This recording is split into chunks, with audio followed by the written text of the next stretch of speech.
Días a todos.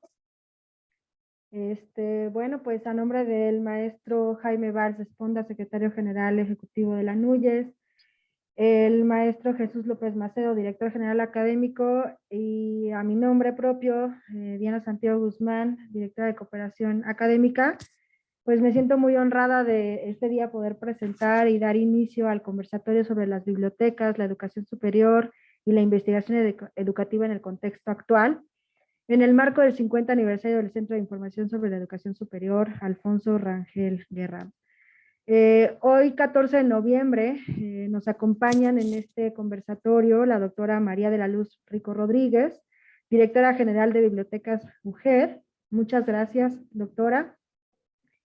El doctor Daniel Sanabria, director estatal de bibliotecas del sistema CETIS y presidente del Comité Directivo del Consejo Nacional para Asuntos Bibliotecarios de las Instituciones de Educación Superior. Muchas gracias, doctor, también por acompañarnos este día. Y por último, y no menos importante, la doctora Lourdes Feria Basurto, consultora internacional en gestión de datos, información y conocimiento. La verdad es que me siento muy honrada porque estas tres personas nos acompañan el día de hoy. Vamos a estar platicando alrededor de 2 horas, ¿no? De diversas situaciones en materia de, pues, de las bibliotecas, de la educación superior. Y la realidad es que sin más preámbulos me gustaría darle la palabra a la doctora María de la Luz. Bienvenidos a todos, a todas los que ya están ingresando aquí a la sesión. Y bueno, pues por favor, doctora María, si gusta ya empezar a platicarnos, por favor. Muchas gracias, Carito, gracias también. Cómo no, con todo gusto. Muchas gracias, Diana. Gracias por la bienvenida. Y bueno, hoy es un día muy especial. Es un honor para mí participar en el festejo del 50 aniversario del Centro de Información sobre la Educación Superior Alfonso Rangel Guerra, de la Dirección de Cooperación Académica de la NUYES, y formar parte del conversatorio sobre bibliotecas, la educación superior y la investigación educativa en el contexto actual. Saludo al doctor Daniel Sanabria, director estatal de bibliotecas del sistema CETIS. Saludo también a la doctora Lourdes Feria Basurto, consultora internacional en gestión de datos, información y conocimiento. Asimismo, saludo a Carolina Hernández Rodríguez, profesional en educación superior. Gracias a ella estoy aquí. Asimismo, quiero saludar y dar la bienvenida a los compañeros bibliotecarios y público en general que en este momento están siguiendo el conversatorio desde los diferentes puntos de la República a través de las redes de comunicación. Inicio con la certeza de que lo único constante es el cambio. En esta participación trataré de seguir una línea del tiempo muy corta o no muy corta, dependiendo del periodo que se aborde, pero que ha tenido impacto considerable en las actividades que usualmente realizamos en las bibliotecas que conforman el sistema bibliotecario de la Universidad Juárez del Estado de Durango. Y esto es con la intención de poner en el plano nacional nuestra historia y nuestras actividades. Inicio con la creación de la UGED.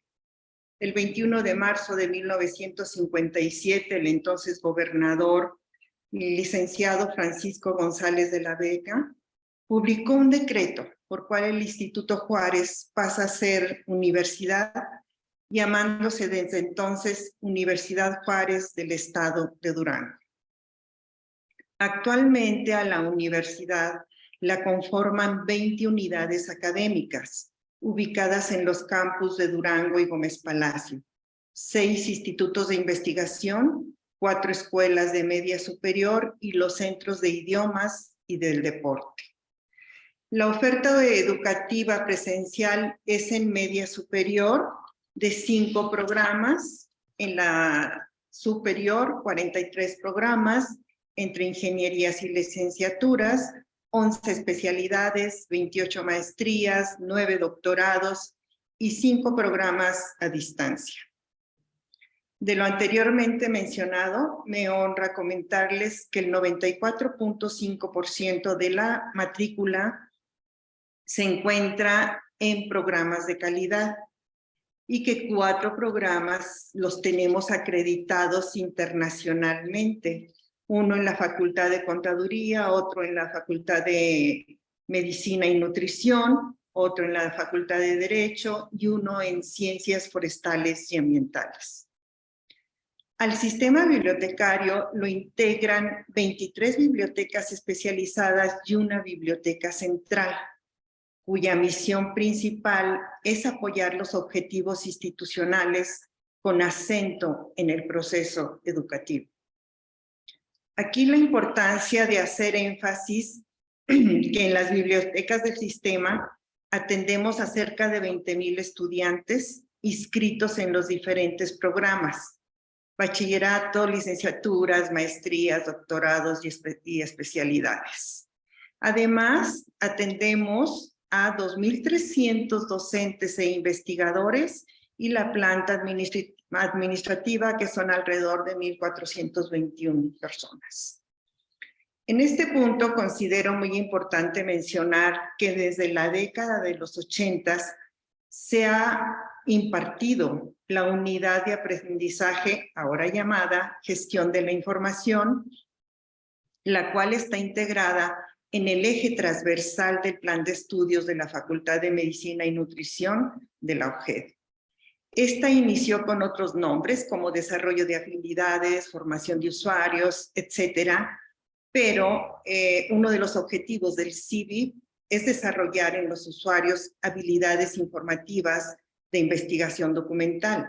Por eso estamos pugnando por la transversalización en todos los programas de esta materia. Contamos con una biblioteca virtual, con un catálogo institucional en COA, adoptamos los lineamientos RDA para la catalogación, tenemos un repositorio institucional que está incluido en Remeri y además participamos en los programas de radio y televisión de la UGED. Hasta antes de la pandemia, parecía que nada impediría la interacción presencial usuario-bibliotecario. Esta fue para nosotros el punto de inflexión que nos obligó a replantear el rol del bibliotecario y de los servicios bibliotecarios en la universidad. Se puede decir que los usuarios, nos hicieron movernos hacia las redes sociales, ya que por diferentes medios nos preguntaban por tal o cual libro o por un recurso, o que cómo accedían a las bases de datos desde su hogar. Y así fuimos estableciendo nuestra presencia en las mismas. La mayoría de las bibliotecas contamos con redes sociales. De esta forma, extendimos los servicios al espacio virtual con mucha efectividad, logrando gran visibilidad. Dentro de las oportunidades y los retos que nos planteamos en el contexto actual, los Objetivos de Desarrollo Sostenible 2015 de la Agenda 2030 nos ofrecen a las bibliotecas la oportunidad de considerar enfoques renovados acordes con las actividades de las bibliotecas universitarias y de investigación, a mi parecer, en 4 ámbitos. El primero, la formación de usuarios, muy importante la alfabetización informacional, las competencias informáticas e informacionales, y de mayor importancia en este rubro, el manejo ético de la información. El segundo es la difusión y preservación del patrimonio bibliográfico, que es a lo que nos hemos dedicado durante toda nuestra existencia. El tercero, el acceso abierto y los recursos educativos abiertos. Aquí tenemos los derechos y las responsabilidades en el entorno digital. En el 4, la contratación y adquisición de bienes y servicios. Y quiero puntualizar en este último. Es muy oportuno el consenso en torno al concepto de compra pública para la adquisición de bases de datos o libros digitales o cualquier otro material. Y dar giro hacia que solo se contrate y obviamente pague lo que realmente usan los investigadores, estudiantes y profesores. En la actualidad, la mayoría de los sistemas bibliotecarios de las instituciones públicas de educación no contamos con una partida presupuestal para la adquisición de acervos, mobiliarios o equipos. Al respecto, se ha planteado en diferentes foros la necesidad de contar con un presupuesto anual para la actualización y renovación de los materiales, y en esos momentos siempre nos remitimos al CONRICIT. No voy a abundar en eso. De acuerdo a David Lenz, 2018, la misión de los bibliotecarios actuales es ayudar a mejorar la sociedad a través de la creación de conocimiento. Él se está refiriendo a las bibliotecas públicas. Sin embargo, nosotros debemos considerar la inserción de la creación del conocimiento en el papel educativo que tienen las bibliotecas universitarias. La pregunta que siempre nos hemos planteado es: ¿cómo podemos conectar las bibliotecas con el ecosistema académico? Y yo tengo algunas posibles respuestas. La primera, rediseñando las bibliotecas, adaptándolas a los cambios actuales.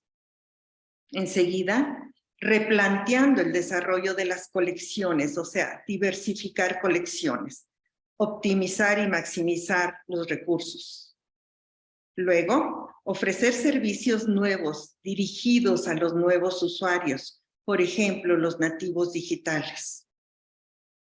Otra, enseñar a los estudiantes a buscar y recuperar material bibliográfico científico. Apoyar al profesorado y los investigadores en la recuperación de la información y, quizás la más importante, replantearnos el rol de los bibliotecarios. Bien, y ahora les voy a platicar algo muy local. El pasado miércoles 9 de noviembre impartió aquí en la UGED una conferencia el subsecretario de Educación Superior, el doctor Luciano Concheiro, y el tema fue Perspectivas de la Educación Superior en México. Una excelente conferencia con datos duros sobre las universidades públicas y privadas, las tecnológicas, las normales, las pedagógicas, los tecnológicos, en fin. Se habló del acceso a la educación, de los programas, la cobertura, las necesidades reales del país en materia de educación y algunos temas más. Me llamó la atención que no se mencionó nada sobre los sistemas bibliotecarios. Como todos sabemos, son parte fundamental del proceso educativo. O las rutas para proveer el acceso a la información a la gran comunidad que conforman investigadores, profesores y estudiantes. Por este motivo, le pregunté si dentro de toda esta reconfiguración del sistema de la educación superior en México, tenían considerado en alguna parte a los sistemas bibliotecarios. Me contestó muchas cosas, pero el énfasis lo hizo en la reconversión de las bibliotecas. Puntualmente dijo por 2 ocasiones, las bibliotecas ya no deben de ser el lugar de cállate. 2 veces lo mencionó. Entonces, bueno, las reflexiones. Los sistemas bibliotecarios no tenemos que hacer, los sistemas bibliotecarios tenemos que hacer presencia y de alguna manera solicitar nuestra inclusión explícita en esta reingeniería educativa que se está llevando a cabo en la Subsecretaría de Educación Superior. Sin ser pesimistas, considero que de no hacerlo, quedaremos fuera en la planeación y no sabemos si nos asignarán recursos o no, de acuerdo a las prioridades, o bien de acuerdo a las prioridades establecidas por ellos. Bien, aquí termino con este punto. Por otro lado, y no menos importante, mencionar el Open Access. Aquí considero que las recomendaciones de la UNESCO sobre la ciencia abierta son un gran avance que nos está impulsando hacia la apertura cultural de la generación y articulación socioeconómica, ambiental de la ciencia. Es la oportunidad de desarrollar las políticas y lineamientos sobre la ciencia abierta en México. En este rubro, les comento, la Red Remeri, como parte de CUDI, está trabajando, ustedes lo saben, y en estas actividades está incluida la OJED. A través de la Dirección General de Bibliotecas, nosotros formamos parte del grupo 4, Ecosistemas de Ciencia Abierta. Específicamente estamos trabajando en el subgrupo Políticas en Ciencia Abierta. El objetivo es crear el entorno normativo para la ciencia abierta en México. Para ello, estamos partiendo de la taxonomía de ciencia abierta de Foster. Al respecto, sabemos que en México el CONACYT ha establecido la normatividad para los repositorios institucionales a través de la Ley de Ciencia y Tecnología para la Ciencia Abierta, pero no contempla los datos abiertos en investigación, recursos educativos abiertos y la ciencia ciudadana. Considero que el acceso abierto está en el horizonte y debemos tomar la oportunidad de acceder a estos recursos. Aquí retomo las palabras de Julio Alonso Arévalo. Las bibliotecas del siglo XXI son espacios polifacéticos e inclusivos que apoyan la participación ciudadana desde múltiples perspectivas, pero en realidad, en relación a los usuarios, especialmente los de la generación del milenio, dicen que las bibliotecas les ayudan a encontrar información confiable y segura. Por lo tanto, las bibliotecas siguen siendo socios de confianza preferente de sus comunidades y tienen una perspectiva de futuro entre las nuevas generaciones. La cuestión de la confianza es vital en la era de la posverdad y de las noticias falsas.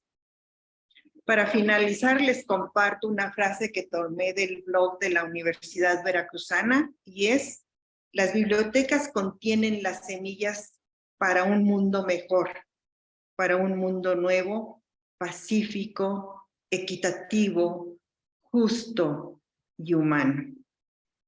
Muchas gracias a Carolina, responsable del Centro de Información. Felicidades a todo el equipo de trabajo y termino con lo que inicié. Lo único constante es el cambio. Somos UGED. Gracias. Muchas gracias, maestra María de la Luz. Qué importante esta reflexión que nos comparte. Este panorama que nos pinta a partir de su experiencia, ¿no? De la experiencia de la UGED, pero que refleja muchísimo la situación de todas las bibliotecas universitarias, ¿no? Que muchísimos de los que nos acompañan se pueden sentir completamente identificados y que representa un panorama general, ¿no? De lo que ocurre, de lo que nos acontece, de las dificultades que nos vamos encontrando en el camino, ¿no? De estos nuevos retos y estos desafíos. Y pues básicamente esa es la razón de ser de este evento, ¿no? De estas actividades que nos hacen ahora reflexionar todo lo ocurrido, ¿no? En esta realidad post-pandémica, cómo nos tuvimos que adaptar, qué tuvimos que modificar de nuestra experiencia, de nuestro quehacer diario. Y bueno, aprovecho ahora para hacer como una breve presentación, ¿no? de este 50 aniversario. La NUYES, desde su fundación en 1950, ha participado en la formulación de programas y planes políticas nacionales orientadas al desarrollo de la educación superior mexicana. Actualmente está conformada por 211 instituciones de educación superior, públicas y privadas de todo el país. El pasado 16 de enero, el Centro de Información sobre la Educación Superior cumplió su 50 aniversario. Como es esta actividad, digamos, es el cierre de las actividades de celebración, y la intención es que en este conversatorio reflexionemos juntos sobre la importancia de las bibliotecas en el contexto actual, como ya mencionaba la maestra María de la Luz, un contexto complejo, diverso y, como les decía yo, ya pues pospandémico también, ¿no?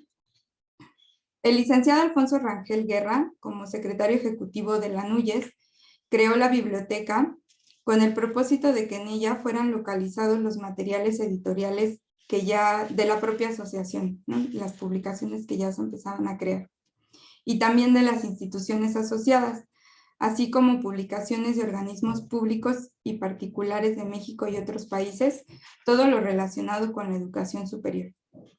A partir del año 2000, se propuso una reestructuración en donde la Biblioteca Núñez cambia a Centro de Información sobre la Educación Superior, con el objetivo de proporcionar servicios especializados de información bibliográfica, hemerográfica y documental sobre educación nacional e internacional. También conservar y proteger el acervo y los servicios que ofrecen, así como difundir información y organizar sistemáticamente el acervo. El CISES tiene como función proporcionar servicios de información sobre la educación superior a las instituciones asociadas, al personal de la Secretaría General Ejecutiva y al público en general. Es una biblioteca abierta, es una biblioteca pública, y justo estas actividades que estamos realizando ahora tratan de hacer difusión, ¿no? Para que más gente la conozca, más académicos, estudiantes, expertos, como con los que contamos el día de hoy aquí. El doctor Alfonso Rangel Guerra no solo creó la biblioteca, sino todo un programa de producción editorial, entre el que está pues las colecciones de las ediciones Anuyes, como Temas de Hoy, Biblioteca de la Educación Superior, y la Revista de Educación Superior, que tuvo una gran aceptación en su momento, también cumple 50 años, porque no existía ninguna otra publicación relacionada con temas y asuntos educativos. Su labor como educador estuvo marcada por un gran humanismo y una visión de cultura universal. A partir de eso, ahora le doy la palabra al doctor Daniel Sanabria, quien nos acompaña. Él es doctor en Bibliotecología y Estudios de la Información por la UNAM. Ha desarrollado su profesión casi de manera ininterrumpida en diversas instituciones públicas y privadas en Uruguay y México, y actualmente se desempeña como el director estatal de bibliotecas CETIS y es el director, de la Biblioteca Norberto Corella Gil, además que es presidente del COMPAC IES y vicepresidente foráneo del Comité Mexicano de Memoria del Mundo. Bienvenido, doctor Daniel. Adelante. Muchísimas gracias, Carolina. Muchísimas gracias y por la invitación, y pues a todo el equipo aquí mis felicitaciones por este 50 aniversario del Centro de Información.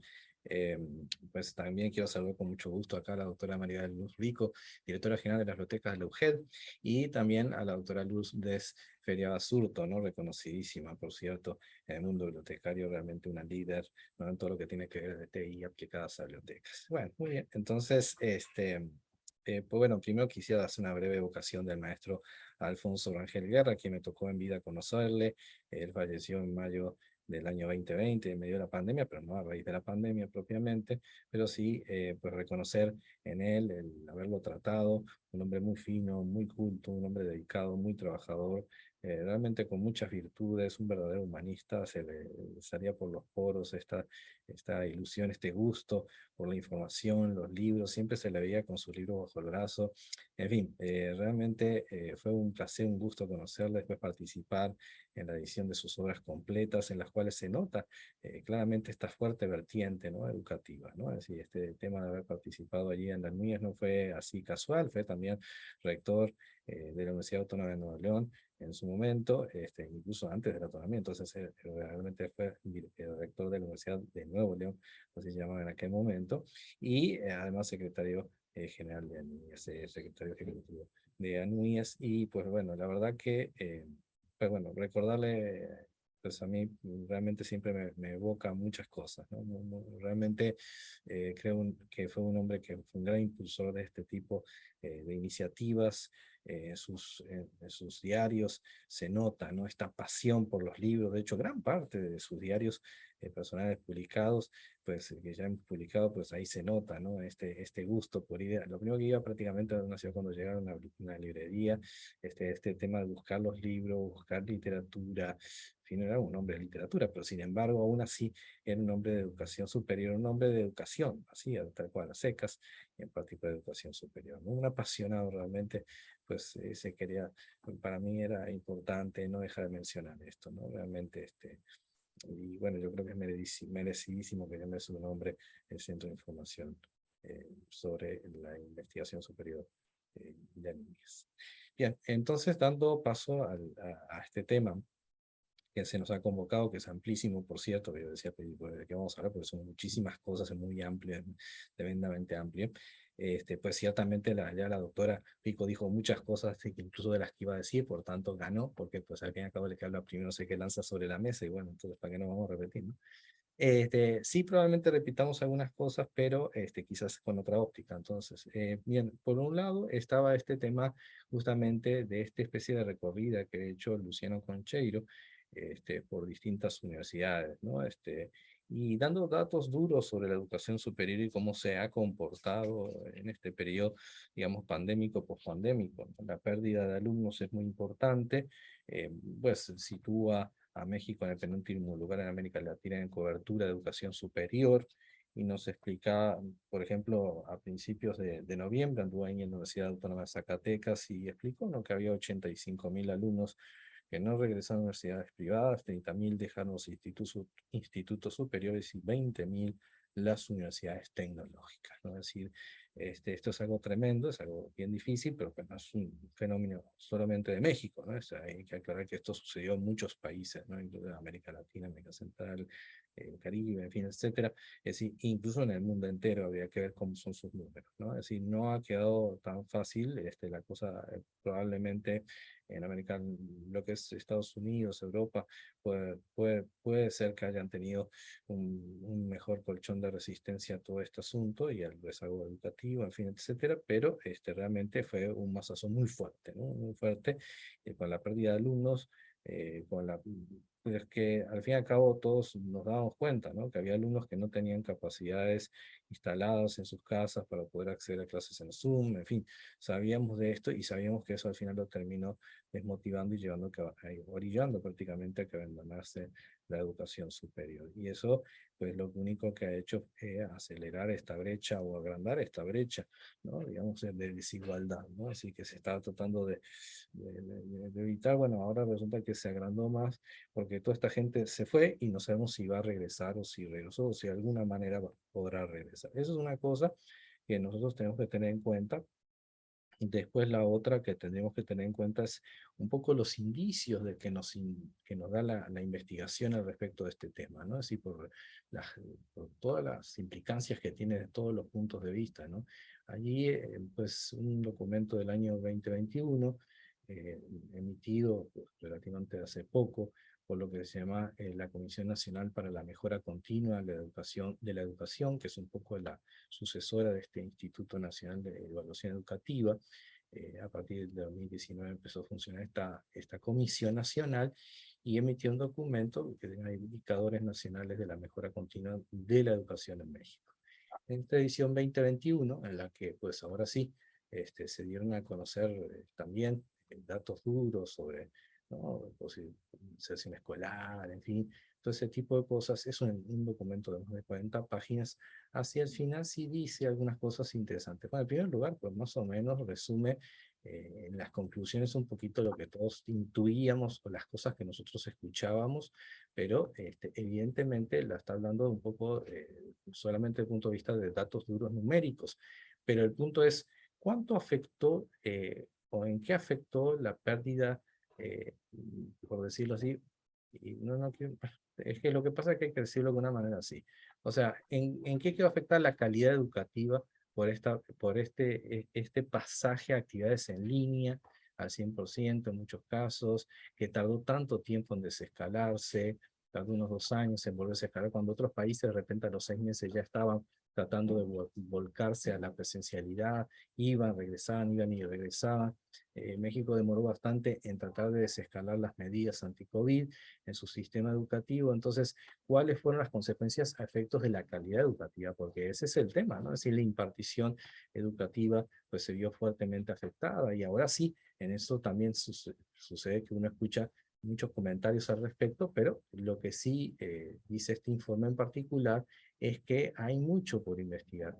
Este tema dice, el tema de los cambios en la matrícula, todo ese análisis, allí está. Dice, pero el propósito de colocar este primer análisis a partir, y estoy citando directamente el documento en su último párrafo, el propósito de colocar este primer análisis a partir de datos que son todavía escasos o insuficientes es dejar ventanas abiertas para indagación y provocar estudios más profundos, dado que los efectos de la contingencia comprenden diversos aspectos que entrecruzan el ámbito educativo, económico, político y culturales, entre otros. Todavía está pendiente indagar sobre el impacto en los aprendizajes de los alumnos, el impacto en su salud socioemocional y las consecuencias a largo plazo de 2 ciclos escolares completamente atípicos en la población estudiantil que antes de la pandemia se encontraba con alguna condición de vulnerabilidad y en riesgo de desafiliación del sistema educativo. Entonces, este último párrafo, al fin y al cabo, termina siendo como aquello, ¿no? De que al final lee al final, ¿no? Y el leer al final quiere decir que, pues, todo esto, cómo quedó comprometido el aprendizaje de los muchachos, del tema de cómo se comprometió toda la calidad educativa y cómo al rezago educativo, entendido en este tema de pérdida de matrícula, va este rezago educativo en el tema de la calidad educativa, lo que se impartió durante esos 2 años, y lo que aprendieron los chicos, en fin, etcétera, ¿no? Entonces, todo esto es un cóctel muy importante que tenemos que tener en cuenta, efectos de, pues, vislumbrar que falta mucho por hacer, falta mucho por investigar, falta mucho por descubrir. Sí, sí tenemos nosotros nociones porque nos comentan docentes, nos lo comentan, se comentan en las reuniones, y las instituciones están tomando medidas, ¿no? Es decir, medidas partiendo de la base de que, bueno, todos esos comentarios que se van conjuntando, pues hay que asumir la situación. Y la situación es que los muchachos que llegan a la universidad están llegando con un rezago complicado, difícil de afrontar, y las universidades están tomando decisiones para poder afrontar este rezago, ¿no? Quizás con remediales, distintas formas de apoyo, asesorías, en fin, etcétera. Es decir, hay universidades que están tratando de generar modelos al respecto, porque sí esta brecha ha generado muchos problemas, ¿no? Hay muchos problemas cognitivos, como dice, emocionales, muy importantes. Todas estas cosas no las podemos soslayar. Y esto nos lleva, bueno, a que las bibliotecas no estamos, y nuestros sistemas bibliotecarios no están fuera de estos contextos. Es decir, nosotros estamos dentro de nuestras universidades, nosotros si somos el corazón de la universidad, bueno, por este corazón tienen que pasar todas estas cosas, o sea, no podemos dejar fuera esto. Y por eso el tema de entender varias cosas, ¿no? Es decir, primero que pues de alguna manera ha cambiado, por decirlo así, la generación, ¿no? Es decir, ahora ya estamos centrados directamente en lo que es educación a nivel de grado, por ejemplo, en universidades con los llamados centennials, ¿no? Así ya los millennials quedan quizás algunos ahí en el posgrado, en fin, etcétera, pero ahora tenemos puros centennials y ellos tienen otras características de esta generación Z. Eso por un lado. Por el otro lado, entendemos los fuertes impactos eh, eh, digamos, lo que tiene que ver con la emocionalidad, socioemocionales. Estos impactos han sido muy fuertes en la población escolar, y sí se ha tenido que asumir por parte de universidades una atención especial a estos temas, ¿no? Es decir, una atención especial porque realmente fue de gran impacto este encierro, en fin, etcétera, ¿no? Y después el tema de volver a socializar, que no ha sido nada fácil, ¿no? Es decir, en este desescalamiento. Bien, total que entonces son varias cosas que están sobre la mesa y que tenemos que de alguna manera la bibliotecas articular. ¿Por qué? Porque estamos dentro de la universidad, vuelvo a decir, no somos como un ente separado de la universidad, somos parte vital de la universidad. Si somos parte vital, pues nos tenemos que integrar a 2 grandes elementos. Siempre digo que las bibliotecas no podemos dejar de estar fuera. En primer lugar, estar integrados y conectados a todos los procesos universitarios. ¿no? Es decir, todo, no nomás puramente procesos administrativos, no, a Ujú. todos los procesos sociales, comunitarios, de vinculación académica de nuestras universidades. No podemos estar por afuera de eso. Mal o bien, nosotros como bibliotecas privadas, pues nos tenemos que incluso vincular hasta los procesos promocionales, pero eso ya es otra cosa, ¿no? Si en las bibliotecas, digamos, de las universidades públicas no tienen esta obligación en particular, pero sí creo y entiendo que una de las grandes áreas de oportunidad es esa, ¿no? Es decir, la vinculación directa, digamos, con procesos internos. Yo vi la semana pasada, por ejemplo, una semana abierta en la universidad, que no voy a decir cuál es, y entonces decir, todas las personas que aparecían, en fin, etcétera, son todos investigadores, no aparecía nada de biblioteca. Y ese sistema bibliotecario es un sistema bibliotecario considero bastante robusto, no había nadie. Entonces, decir, bueno, a ver qué pasó, ¿no? Si aquí está, que dentro de la misma universidad no lo traen en el radar, digamos, a la biblioteca como un actor importante para esto, entonces, ¿en dónde lo van a traer como un actor importante, ¿no? Entonces, Exacto. hay una cuestión en la que el liderazgo de las bibliotecas debe ser asumido, de tal manera que esto hay que ir a tocar puertas, hay que salir de uno mismo, hay que moverse, hay que avanzar, ¿no? Hay que integrarse a procesos que a veces no gustan y no nos vemos muchas veces a priori integrados, procesos de comunicación, procesos académicos, procesos de investigación, no nos vemos a priori, nos tenemos que ver a priori metidos en ellos, nos tenemos que incluir nosotros mismos, nosotros tenemos que tocar las puertas, pedir las sillas y pedir los asientos para Sí. participar en estos procesos internos universitarios. Esto es muy Ujú. importante porque si nosotros no consideramos estas cosas, pues siempre vamos a quedar ahí con la idea de que el problema es que el problema es de los otros, ¿no? Es decir, no, el problema Ujú. es nuestro también, en el sentido que nosotros tenemos que asumir esta responsabilidad y este liderazgo.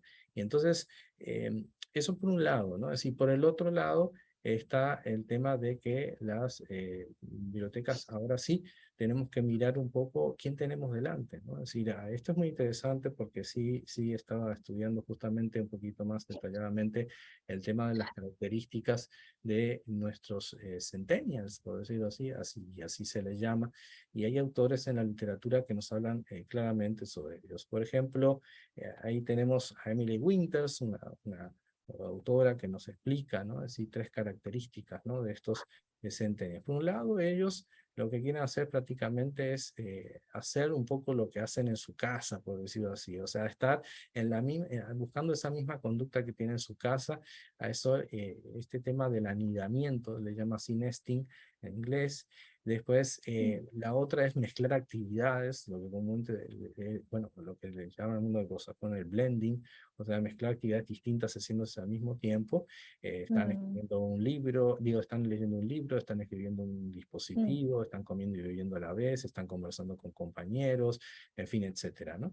Y también habla de una preferencia en el trabajar solos en espacios públicos abiertos, aunque lo que los caracteriza es que cuando se tienen que poner a trabajar en trabajo colaborativo lo hacen y lo hacen en espacios grupales donde estén disponibles en la biblioteca. Entonces, esto es importante. Si nosotros vamos viendo este perfil de estos centenias a los que se agregan otras características, ya otro autor, digamos, recordemos que son los nacidos del 2000, entre 1995 y 2010, nos dice otro autor que se llama Grimes, nos explica que y en una puesta a punto, porque esto es un artículo ya prácticamente, James Grimes habla esto en el año, justamente este año 2022, nos explica, digamos que pues esta generación que se le llama comúnmente generación instantánea, quieren respuestas rápidas, quieren todo ya, usan YouTube como fuente de investigación y prefieren Instagram como su red social favorita, ¿no? Entonces nosotros seguimos pensando, por ejemplo, en ciertas redes sociales y ellos están en otras. Nosotros seguimos pensando en que ellos tienen que ser de esta manera cuando son de otra. Ellos están buscando información acá cuando realmente la están buscando allá. O sea, la buscan en TikTok, la buscan en YouTube más que nada y no la buscan ya tanto ni siquiera en Google Scholar. Entonces, todo este perfilado es muy importante, ¿no? Así para entender quién tenemos delante. Tenemos este tipo de joven ahí, bueno, no es que no todos son así, ¿no? Ya sé que no es así, digo, estamos hablando de un perfil, es un perfil general, no tantos en ese tren tampoco, pero si nosotros tenemos que ser muy honestos, recorremos las mesas de las grandes áreas salas, de nuestras bibliotecas, y qué está haciendo el 80% de estos muchachos, ¿no? Así está con su laptop, su portátil abierto, su tablet o su celular abierto, y ellos están haciendo cosas. Y si están buscando información, quizás sea de lo último que estén haciendo, probablemente estén ahí jugando, chateando con compañeros, etcétera. Entonces, sus tareas ahí la están haciendo, buscan recursos de información digitales, básicamente, y muy pocos realmente los vemos con libros. Los quisiéramos ver con libros físicos a muchos, pero tenemos que entender que las cosas han cambiado y nosotros debemos de cambiar. Que cambiar nosotros somos los que debemos de cambiar en este asunto para aceptar ciertas nuevas realidades que pues quizás no estamos totalmente claros en que esto se estaba dando. Era un proceso que ya se venía dando, simplemente que termina de desembocar ahora que regresa y lo vemos con más fuerza. Entonces, ¿cuáles son las soluciones para todo esto? Bueno, ya de esto de la ciencia abierta y de lo que es la parte de repositorio, pues ahí ustedes, doctora Rico, doctora Lourdes Feria, pues ustedes son las expertas porque han hablado ampliamente de esto, ¿no? Ya nos ha hablado René, la importancia que tiene, todo eso nos habla la doctora Rico. Entonces yo creo que yo no voy a abundar más en ese argumento, porque creo que esa parte está clarísimo que nosotros tenemos que avanzar y nuestros sistemas bibliotecarios tienen que ponerse un poco las pilas para avanzar en esto. No hace mucho, un colega me decía, recién nos han pasado la responsabilidad de repositorio a nivel universidad a nosotros, recién, ahora, hace un mes, dice, y entonces, pues estamos enloquecidos en reuniones y cosas viendo cómo asumir esto. Pues bueno, esa universidad porque dijo, ¿y esto para dónde va? Bueno, se lo mandamos a biblioteca, ¿no? Pues bueno, es que eso era naturalmente, ¿no? Naturalmente tendría que haber sido biblioteca. Ahora, ¿por qué razones a veces las cosas no terminan en biblioteca? Primero, porque no ven o no conciben que el bibliotecario tenga ciertas capacidades para asumir ciertos roles, ciertas funciones y desarrollar productos y servicios, ciertas capacidades, ¿no? Y entonces, ¿qué nos lleva a eso? A que tenemos que expandir las capacidades de los bibliotecarios. Los bibliotecarios, si aprovecharon bien su pandemia, yo creo que acá el equipo lo aprovechó bien, pudo desarrollar otras capacidades con aquella cantidad de capacitaciones que se dan gratis, Sí, claro. etcétera, un montón de cosas, se aprovecharon para desarrollar capacidades que no se tenían, no nada más en redes sociales, muchas otras cosas no se tenían, capacidades tecnológicas y digitales que no se tenían en nada, hasta entrar en un Zoom era una cosa terrible al principio, pues ahora ya hasta son expertos, ¿no? En manejar eventos y todo eso. Entonces, bueno, ok, aumentar las capacidades de nuestros bibliotecarios, eso por un lado, eso es ineludible. Segundo, es ver este tema de rediseñar productos y servicios, rediseñar espacios, los espacios orientados más al aprendizaje, a la colaboración y a lo lúdico. No podemos dejar lo lúdico por afuera, es parte de la atracción que tienen ellos y aparte tiene que ver con el modelo pedagógico que se esté manejando en la universidad. Hay universidades que quieren volver exactamente a lo mismo antes de la pandemia. Yo creo que es un grave error a nivel incluso pedagógico, teórico, es decir, las universidades se tienen que mover porque las cosas ya se movieron, porque las tecnologías de información ya cambiaron y porque todos los modelos de aprendizaje cambiaron en la medida en que quedó un gusto en que las mismas cosas que se hacían presencialmente ahora se podían hacer en línea y entonces pues toda la gente se quedó con eso, vemos decir, bueno, y ahora volvemos a la clase con pizarrón, con GIS y yo qué sé, cuando en realidad teníamos otras formas y el profesor tuvo que ser más creativo en línea, digamos, porque si no se nos dormíamos todo y todo el mundo se desaparecía de la clase. Entonces, evidentemente eso tuvo que orillar al maestro que tuviera que desarrollar también otras competencias y habilidades. Entonces, como veremos, no estamos nosotros exentos de estas cosas, o sea, estamos inmersos en una transformación institucional o por lo menos deberíamos empujar una transformación institucional. Fíjense que nosotros nos coincide con el cambio de modelo educativo. Estamos virando un modelo educativo hacia un aprendizaje experiencial, o sea, va a estar basado en aprendizaje experiencial. Hemos puesto las bases necesarias para que nuestro sistema bibliotecario pueda responder a este reto y este desafío. Pero bueno, las universidades públicas en general se mueven con otras características, con otras velocidades, no está eso allí presente, pero sí lo que tiene que estar siempre presente es que el sistema bibliotecario debe estar alineado con el modelo pedagógico que está evolucionando y se está innovando en su universidad. No puede dejar de hacerlo así. Si no se alinea, pues entonces no pida después ser trascendente, no pida que se designe esto y aquello lo otro cuando no está dispuesto a hacer nada para seguir sí mismo y ponerse al servicio del modelo educativo que preconiza y impulsa su universidad. La transformación universitaria está en camino, ¿no? Y está desarrollándose continuamente.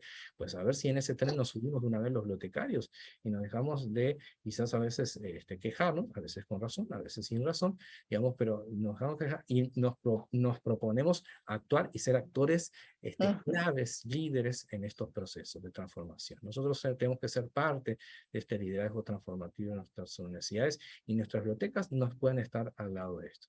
Entonces, volví a decir, transformar entonces estos entornos que tenemos aquí, transformar nuestros espacios, resignificar el espacio. Para nosotros, resignificar la presencialidad es clave. Si yo no resignifico la presencialidad, nadie va a venir a la biblioteca porque para él no significa nada más que un lugar donde ir a estudiar.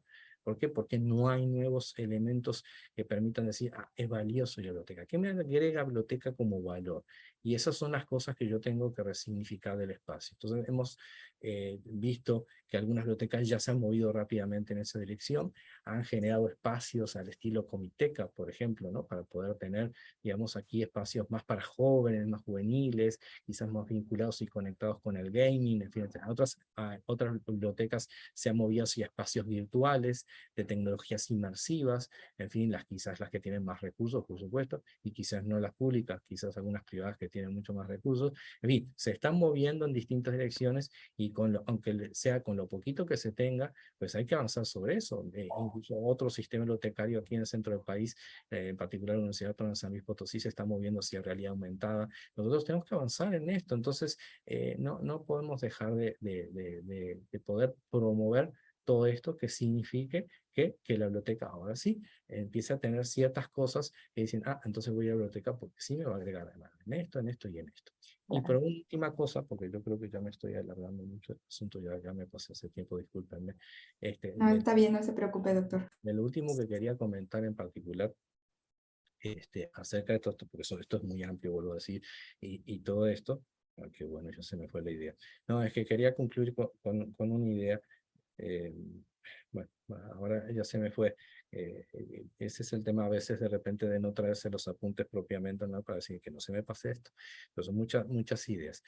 Bien, el punto entonces es tratar de buscar estos mecanismos entonces para que nuestras bibliotecas estén en constante revisión, en constante transformación y en esta especie de reingeniería que nos comentaba la doctora Rico. Sin esto, no hay forma que las bibliotecas entonces puedan salir adelante, digamos, de manera exitosa. El último punto que yo no quería hacer referencia y que es muy importante y no debería dejar yo de anotarlo, tenerlo anotado aquí en unos apuntes. Miren, una de las grandes cosas que hemos detectado y que se ha detectado en general, incluso en Canadá, en Estados Unidos, en Europa, y no debe haber sido muy lejos, y pues lo hemos visto también aquí en México, en el resto de Latinoamérica, es el tema de la trampa académica, cómo se ha incrementado durante la pandemia, prácticamente pues ante el tema de que muchas veces las cosas eran en línea, las cámaras apagadas y todo eso, desde sustitución de identidad hasta tantas cosas que se dieron, se generan nuevas clases, por decirlo así, de falta de integridad académica. Nosotros estamos tratando de asumir el tema, digamos, desde las bibliotecas. Entonces, y otras bibliotecas, no solo nosotros, otras bibliotecas han tomado el reto de decir, bueno, nosotros vamos a participar de esto, vamos a participar en la mejora de la calidad educativa de nuestra institución. ¿Y qué vamos a aportar como bibliotecas con respecto a este tema? Pues bueno, vamos a aportar en escritura académica, vamos a aportar en formatos bibliográficos en su uso correcto, en fin, todo este tipo de cosas son las que también nosotros estamos haciendo, particularmente en este sistema de bibliotecarios se generaron lo que se llaman las oficinas de escritura e integridad académica, que son impartidas realmente por los referencistas, y bueno, es una especie de servicio adicional a las áreas de referencia. Pero en otras universidades también han adoptado este modelo, la idea de buscar la integridad académica, buscar reforzar la integridad académica a partir de la biblioteca. La biblioteca tiene que ser un actor clave en todo este punto, no puede quedar a un lado. Bueno, hasta ahí llegó mi perorata inicial, discúlpenme, quizás lo entreverado, lo no muy estructurado, pero yo creo que era importante como conversatorio que fueran Ujú. como semillas, ¿no? Que se van lanzando y pues quizás despierte interés aquí en los que nos están escuchando, los que nos están escuchando, y bueno, se genera una conversación que realmente pues nos deje pues no solo ideas o cosas en la cabeza, sino la idea, digamos, de decir, bueno, a ver, ¿cómo yo lo puedo aterrizar esto? ¿No? Así, ahora sí, ¿cómo puedo llevar a la práctica estas cosas que se han conversado o hemos escuchado en este conversatorio? Muchas gracias. Muchas gracias, doctor Daniel. Muy valiosas las semillas que vino a sembrarnos aquí, ¿no? En este conversatorio. Sin duda, a partir o en esta realidad pospandémica, pues no solo se trata de reconocer todas las estrategias de adaptación que hubo en el ámbito educativo para continuar durante la contingencia, sino, como bien decía, ¿no?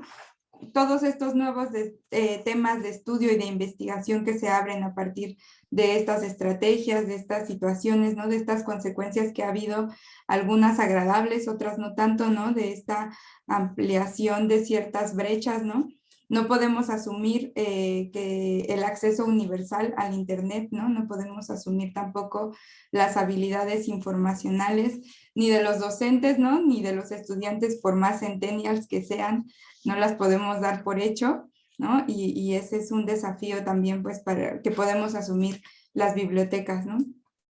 También pensar en esta vertiente de la salud mental, ¿no? Del bienestar socioemocional que se vio muy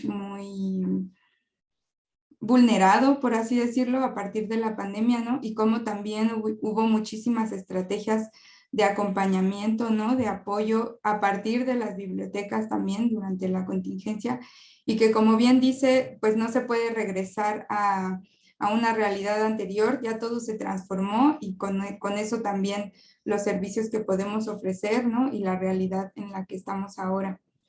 Me parece muy importante esto que menciona, ¿no? De que la biblioteca se articula en todas las actividades universitarias, y eso, ¿no? Como expandir o tomar las riendas de ese liderazgo, ¿no? Asumir esta proactividad, por así decirlo, ¿no? No mantenernos al margen de las actividades, me parece muy importante.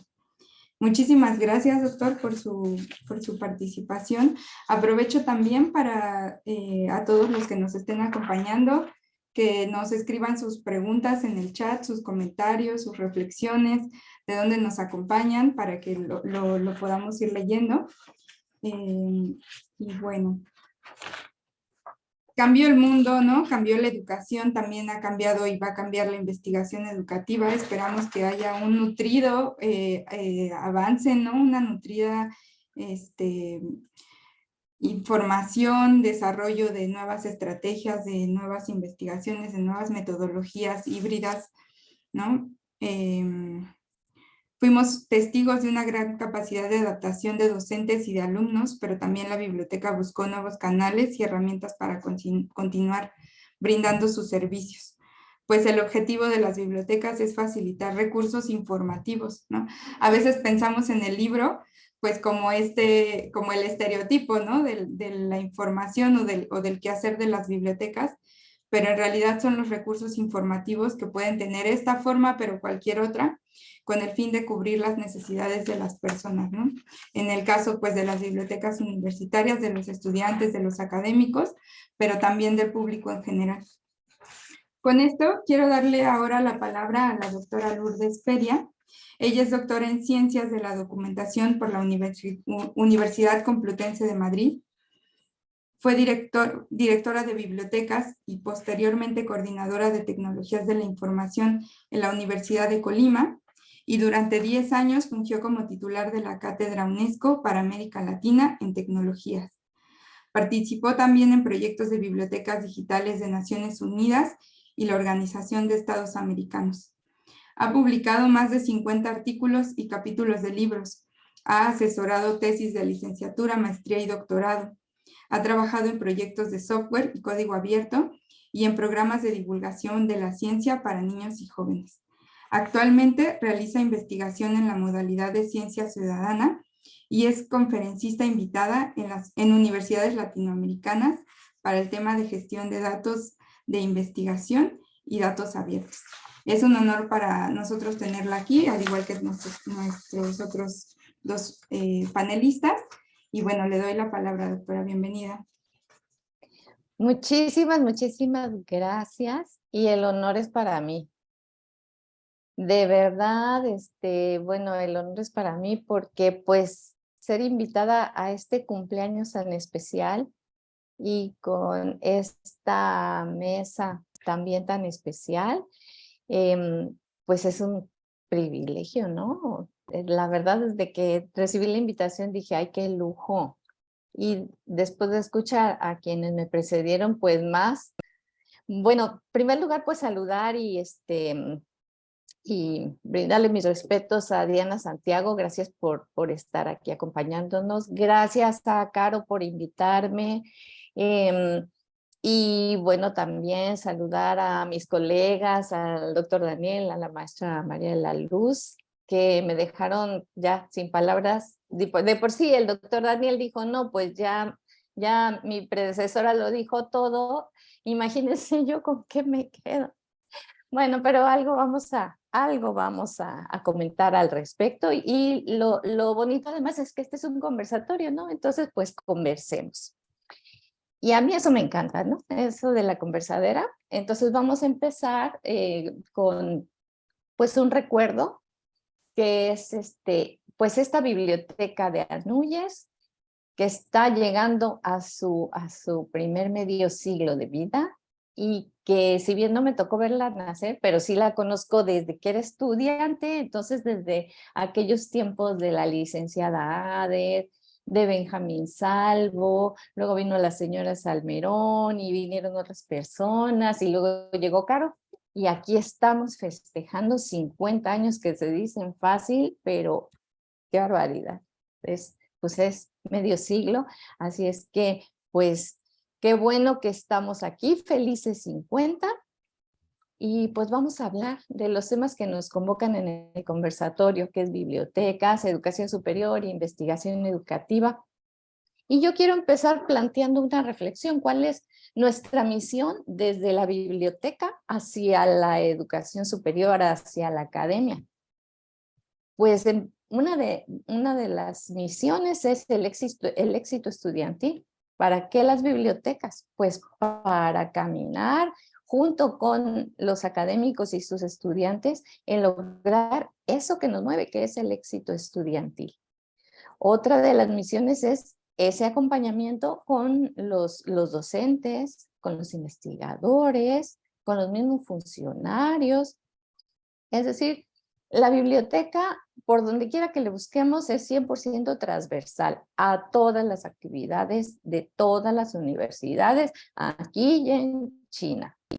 Que no entendamos el chino, no importa, pero en México y en donde quieran, esa es nuestra misión fundamental, ¿no? Entonces, partiendo de esto, del éxito académico y del éxito estudiantil, pues yo me voy a meter en esos temas a partir de de una de las disciplinas que he tenido la suerte de poder participar más, que es la tecnología.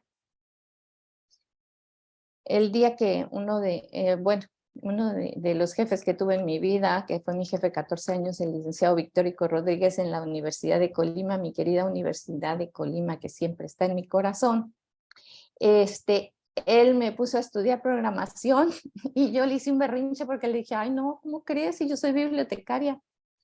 Pero si algo me ha servido en mi vida, aunque no programo, ha sido ese curso, porque me abrió las puertas a un lenguaje diferente y entonces me pude comunicar con los profesionales de la informática usando su terminología. Insisto, yo nunca programé, no me vayan a pedir, por favor, nada de tan especializado, pero sí se pudo dar esa conversación, esa comunicación más fluida. Y claro que pues en el entorno que yo me movía también los informáticos tuvieron que aprender, pobres, el idioma de la bibliotecología y las reglas de catalogación y todas estas cosas, lo cual nos enriqueció mutuamente. Bueno, entonces voy a hablarles desde la mirada tecnológica y tratando de ajustarme a los tiempos, porque una vez que yo empiezo a hablar, nadie me para el pico, pero por ahí me dices, Caro, le queda medio minuto, doctora, ya por favor. Bueno, Sí, adelante, ok. no se preocupe. Bueno, de acuerdo, gracias. Entonces, bueno, pues ya hablaban de la pandemia y bueno, con todo el dolor y las angustias y lo fuerte que fue la vivencia del confinamiento y de la enfermedad en sí misma del COVID-19, ya una vez superado esto, vemos que también la pandemia nos dejó muchos aprendizajes, ya se han comentado por mis colegas. Y lo que no logramos, quienes estamos en tecnología desde los años 80, lo que no habíamos logrado en 30 años, en 3 días, mijitos, mira, nos pusimos las pilas y ya lo dijo el doctor Sanabria, aprendimos a usar todo lo usable. De hecho, por ahí con unos colegas de Guadalajara de la Universidad Panamericana, pudimos trabajar en una investigación que sí fue básicamente cuantitativa. Aplicamos una encuesta en bibliotecas latinoamericanas, mayormente universitarias. Nos respondieron más de 1,000 colegas y escribimos un artículo científico que acaba de salir publicado en el IFLA Journal hace cosa de un par de semanas. Entonces, por si lo quieren ver, buscan Lourdes Feria, Humberto Martínez y Alejandra Calderón, y ahí tienen datos duros muy interesantes, qué tecnologías se usaron, cuáles fueron los servicios bibliotecarios en América Latina, las bibliotecas universitarias que más fuerza cobraron, cuál fue la actividad que resultó más compleja, dentro de las aplicaciones, cuáles fueron las más recurrentes, en fin. Y bueno, ya si ustedes tienen el tiempo y la calma y las ganas, pues lo leerán, pero pues yo pues simplemente voy a comentar que en este lapso de 2 años, pues nos familiarizamos, para empezar, con el concepto EVA, entornos virtuales de aprendizaje, con conceptos que ya se venían manejando desde antes, como el de los MOOCs. Los MOOCs desde el 2012 tuvieron su gran boom en Europa y en general en los países económicamente desarrollados, pero bueno, más vale tarde que nunca, y entonces los MOOCs, que son los cursos abiertos y gratuitos en línea, pues tuvieron pues sus 2 años de nuevo relumbrón, de tomar una nueva fuerza. Pues temas como las plataformas para ingresar recursos de aprendizaje, que ya ustedes conocen perfectamente, pues los usamos más y mejor. Y entonces vino, ya lo dijo el doctor Daniel, pues la participación muy creativa de los académicos, experimentando con nuevos modelos, dándonos incluso permiso de ser como a lo mejor en algunos temas menos solemnes, un poco más, pues como nosotros mismos. Yo, por ejemplo, me ponía muy nerviosa y entonces por eso ya dije, bueno, ya me conocieron tal y como soy, pues ya voy a ser así siempre.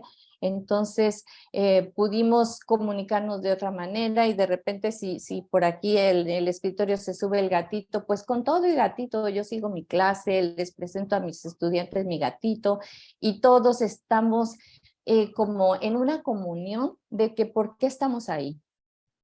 Estamos por el conocimiento, porque todos queremos aprender más y mejor. Y también hemos visto, bueno, hemos aprendido que el tema de los horarios, se nos saturaron las agendas, trabajábamos, a veces estábamos respondiendo cosas a las 12 de la noche.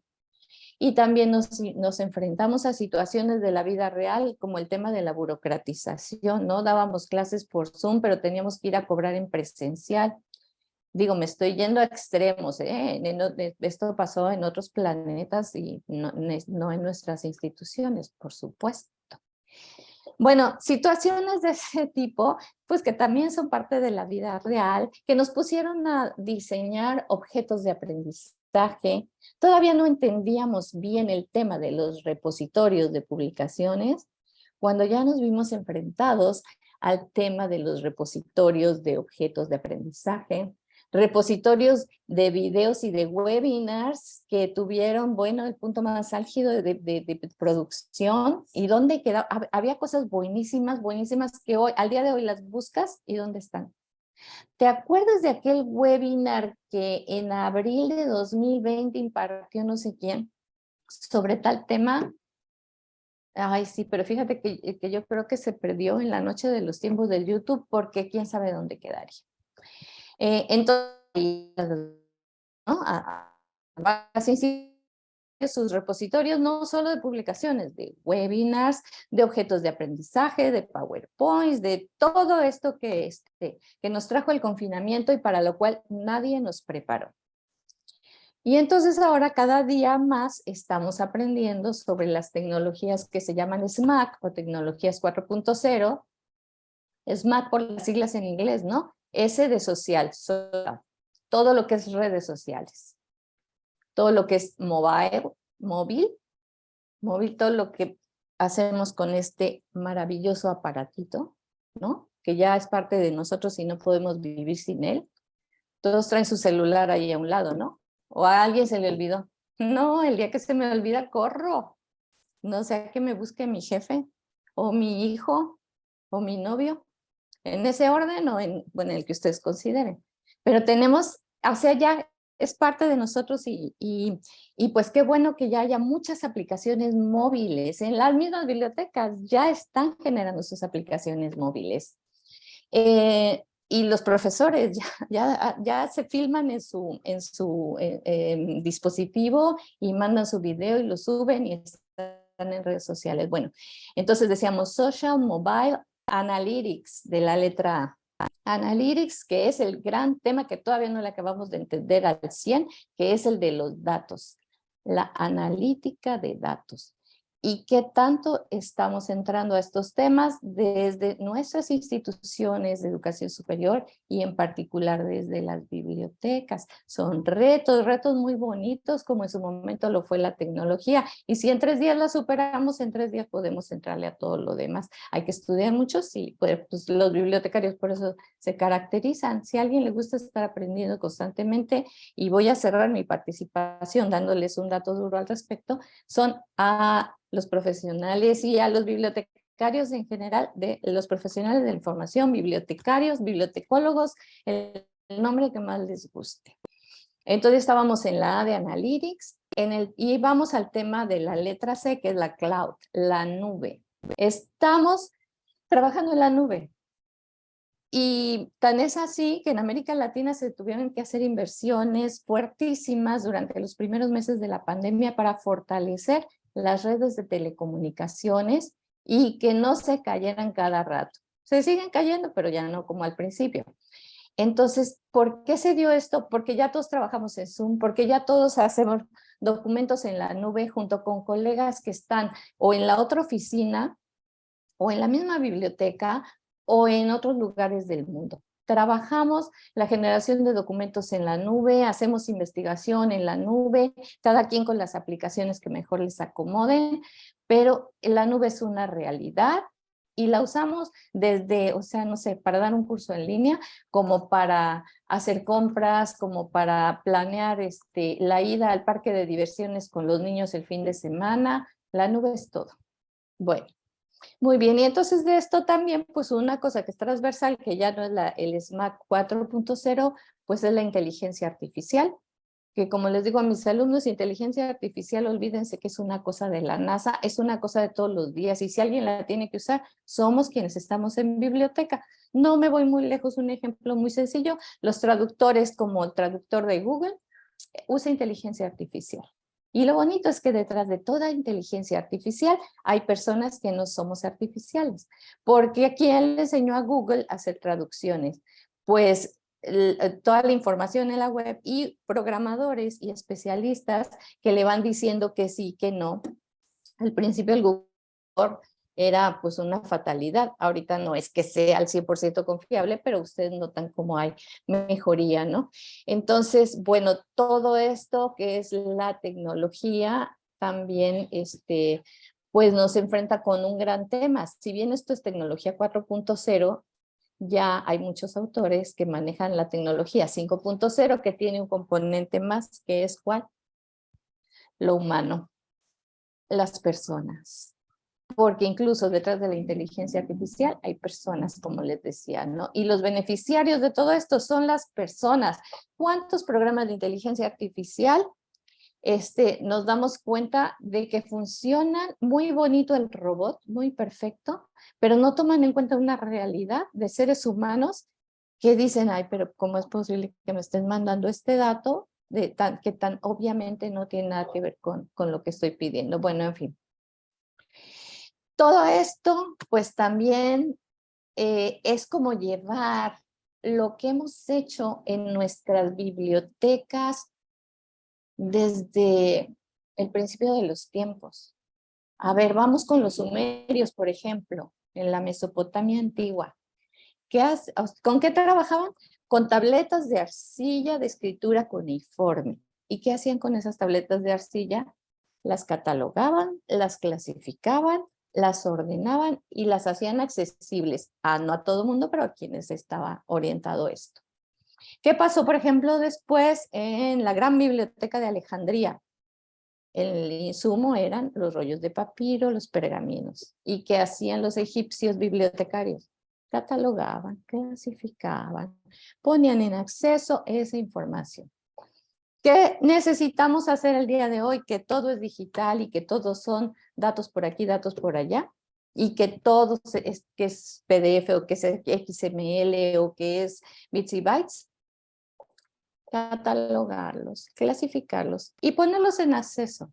O sea, el bibliotecario de datos no es otra cosa que el bibliotecario de toda la vida, pero manejando colecciones de datos digitales. De modo que, pues no, ya ese es un gran tema que nos va a posicionar mucho porque se está necesitando muchísimo.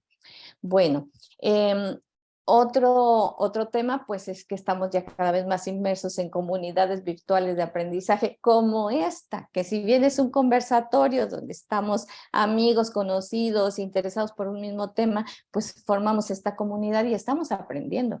Estas intervenciones de ustedes, desde que inició a las 12 puntualitas la sesión, digo, yo he tomado un montón de notas, ¿eh? Y miren que no les estoy mintiendo. Ni siquiera fui por el cuaderno en la agenda. Empezó a hablar la maestra María de la Luz y yo, ¡ay, rápido! Lo bueno que va a estar disponible esto, ¿no? Y el doctor y yo también a tomar nota. Comunidades virtuales de aprendizaje donde estamos construyendo aprendizaje, revisando aprendizajes que ya teníamos, pero construyendo nuevos aprendizajes en estas sesiones tan bonitas, gracias a la tecnología, ¿no?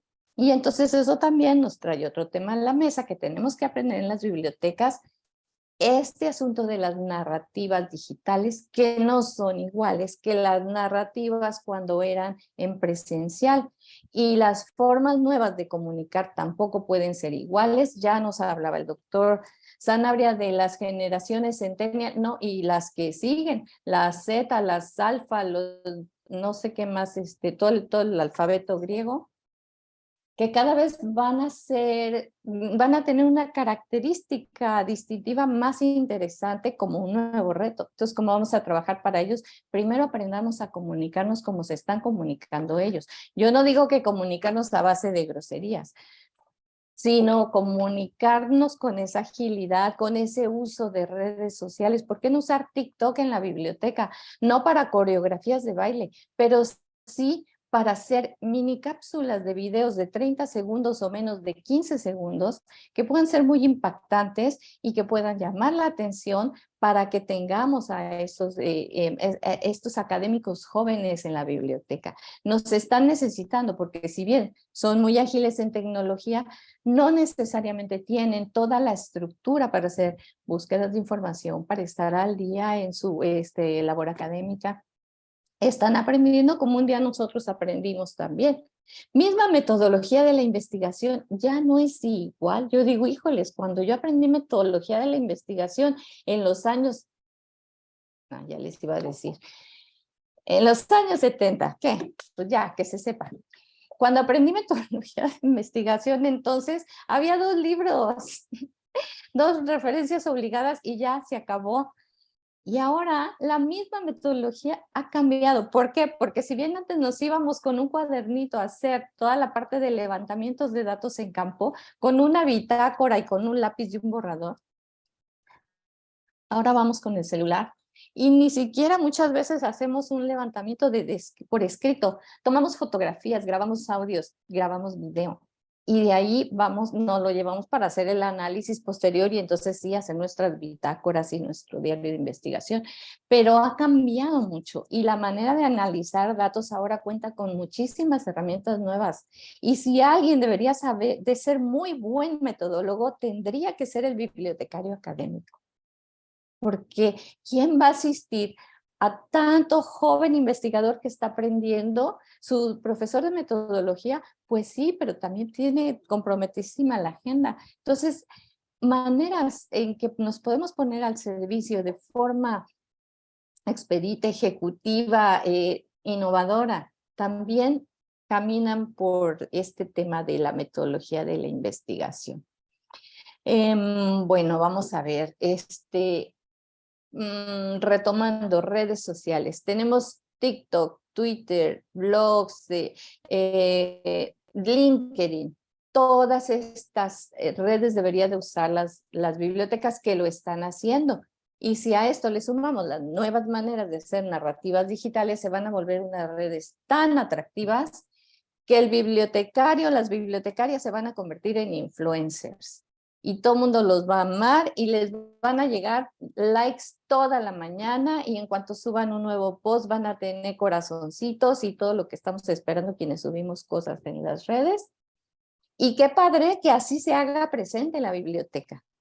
Lo dijo el subsecretario, nos dijo María de la Luz, ya no queremos que las bibliotecas sean de shh. Ok, de acuerdo.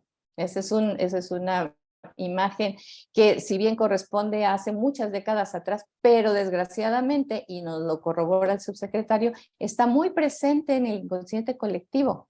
Biblioteca igual a libros, bibliotecario, bibliotecaria igual a shh, y el chonguito y los lentes. Cambiémosla, cambiémosla, y sin quitarnos los lentes ni el chongo, pues participemos como influencers más que como aquella bibliotecaria con la regla que iba mesa tras mesa diciendo ya cállense o los corro.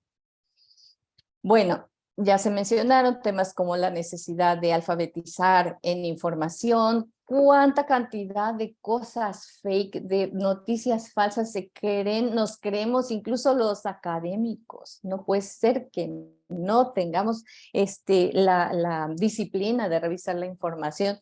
Pues sí, porque la teníamos en el medio físico. Llegó el medio digital y nos agobió. Entonces, desde la biblioteca, hagamos estos cursos cada vez más intensos sobre cómo combatir la desinformación, ¿no? ¿Por qué? Porque la biblioteca, pase lo que pase, y sean las bibliotecas egipcias o sean las bibliotecas supermodernas, noruegas y finlandesas del día de hoy, representan un sello de calidad. ¿Por qué nunca van a morir las bibliotecas? Porque necesitamos ese sello, esa confianza que nos da la institución biblioteca. La biblioteca es la fuente de la cual se ha nutrido la academia siempre y tiene que seguir siéndolo, con los nuevos formatos, con las nuevas herramientas, con las nuevas metodologías de trabajar en las bibliotecas. Y haciendo nada nuevo: catalogación, clasificación, servicios de acceso. Ni se asusten porque eso lo sabemos hacer muy bien. No tenemos que volvernos científicos de datos, pero sí tenemos que saber pues manejar el Excel aunque sea de pasadita, y tenemos que tener claro cuáles son los nuevos formatos que se están manejando y ser, no sé, ser lo que dice Julio Alonso Arévalo, socios del investigador. ¿Quién lo citó? Creo que María de la Luz, ¿verdad? Habló de Julio Alonso y él siempre ha dicho, tenemos que ser el bibliotecario como socio del investigador. El investigador no puede tener mejor socio que a nosotros mismos, ¿eh? Ay, sí, yo bien presumida. No, más bien es como una responsabilidad que tenemos que asumir.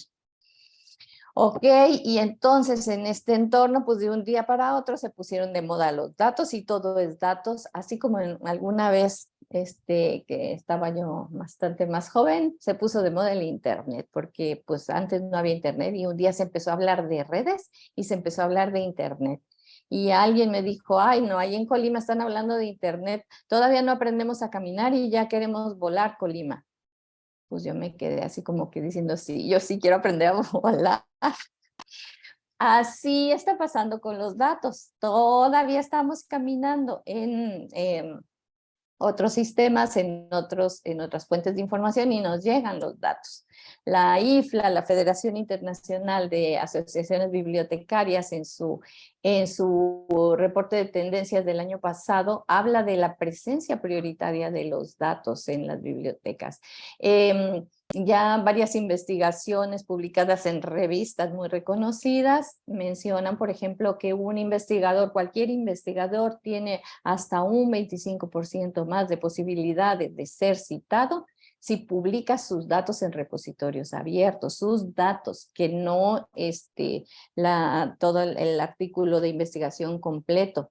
De hecho, apenas le estamos entendiendo a los preprints cuando aparecen los data papers. Y apenas le estamos entendiendo a los data papers y ya están aquí los nanopapers. Madre mía, pues no queda de otra más que estar con la pila encendida y aprendiendo. Y aquí es la gran oportunidad de por qué no reflexionar en la posibilidad de que la biblioteca, en estas nuevas versiones de bibliotecas de las que hablaba Daniel, sea además de un makerspace, un makerspace especializado que yo le llamo laboratorio de datos. Yo lo vi en la Universidad Javeriana antes de la pandemia y dije, no, esta gente está bien pilas porque ya tenían, no le llamaban laboratorio de datos, pero sí tienen suscripción alrededor de 300 diferentes softwares científicos.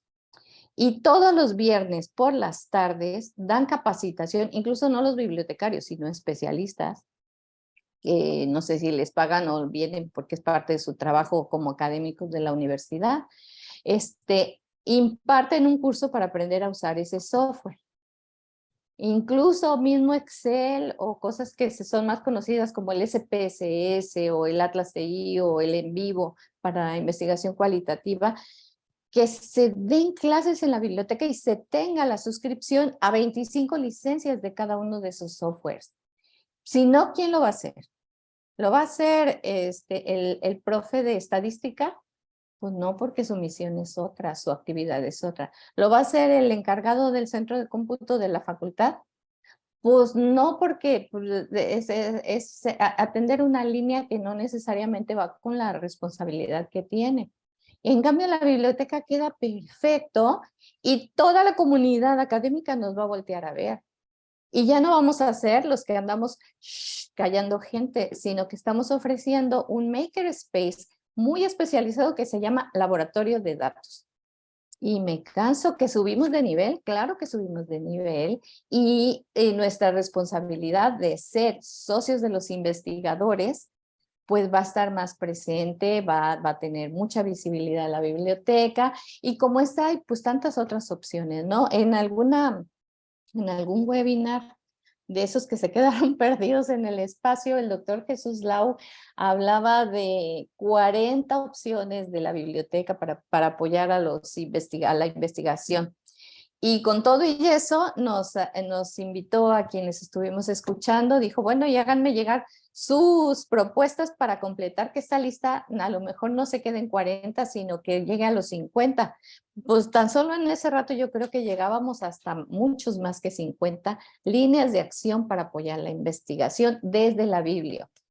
Bueno, y entonces, bueno, tenemos toda esta, también el reto de la ciencia abierta, que pues la ciencia siempre debió de ser abierta, pero bueno, pues un día pagábamos millonadas por las bases de datos y bueno, pues está bien, es un tema en particular que hay que analizar desde todas las perspectivas, desde una perspectiva realista, sin apasionamientos, con mucho rigor científico.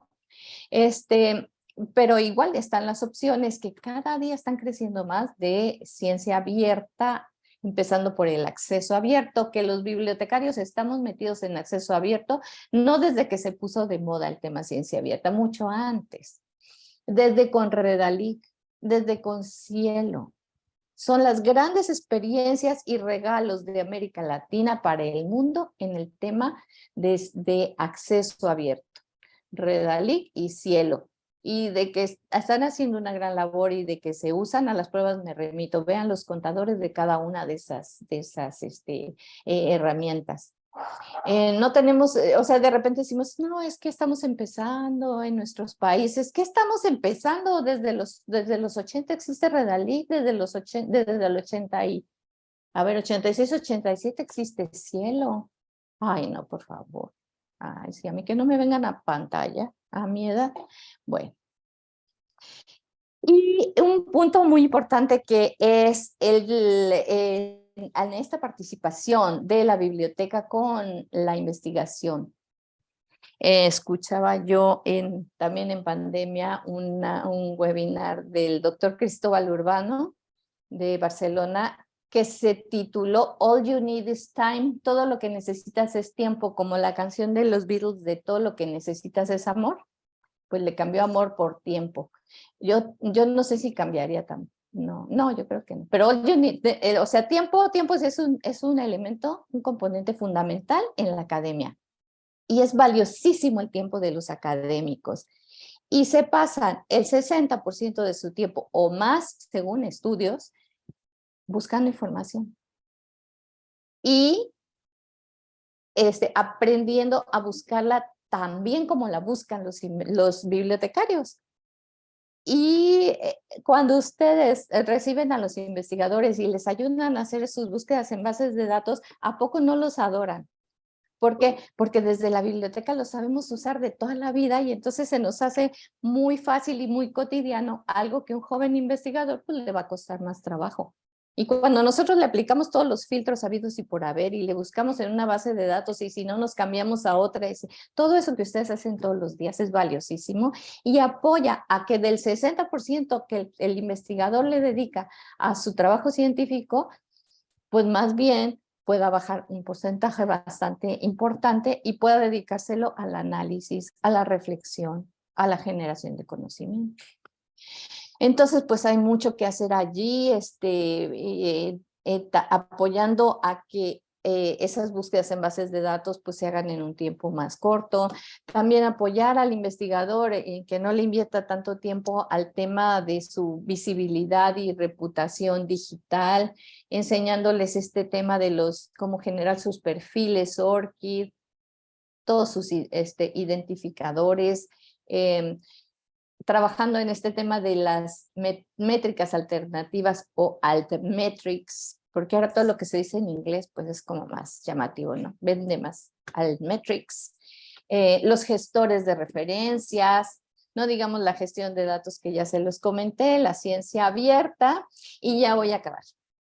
Ok, de todo esto, pues pareciera como mucho, pero yo insisto en que si a alguien le encanta estar actualizado y que lo ha demostrado aquí y en China, es a los bibliotecarios, a los de hoy, a las que decían, shh, no, pues era otra onda, ¿no? Pero a quienes estamos hoy en el tema de bibliotecas, claro que nos gusta capacitarnos y a las pruebas me remito. En esa investigación que hicimos en pandemia, mis colegas de Guadalajara y yo, de todos los datos duros que obtuvimos, a mí el que más me encantó y me llamó la atención fue el que responde a la pregunta de capacitación en pandemia. ¿Qué tanto te capacitaste en pandemia?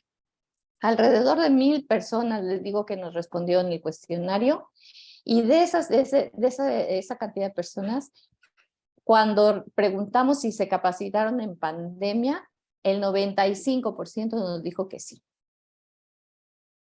No me lo estoy inventando.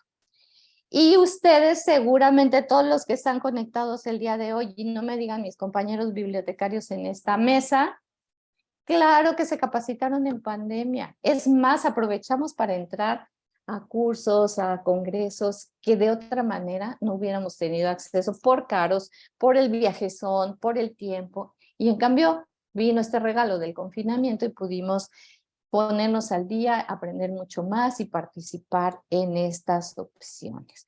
Pues con eso cierro esta intervención y espero no haber abusado mucho del tiempo, nomás poquito. Gracias.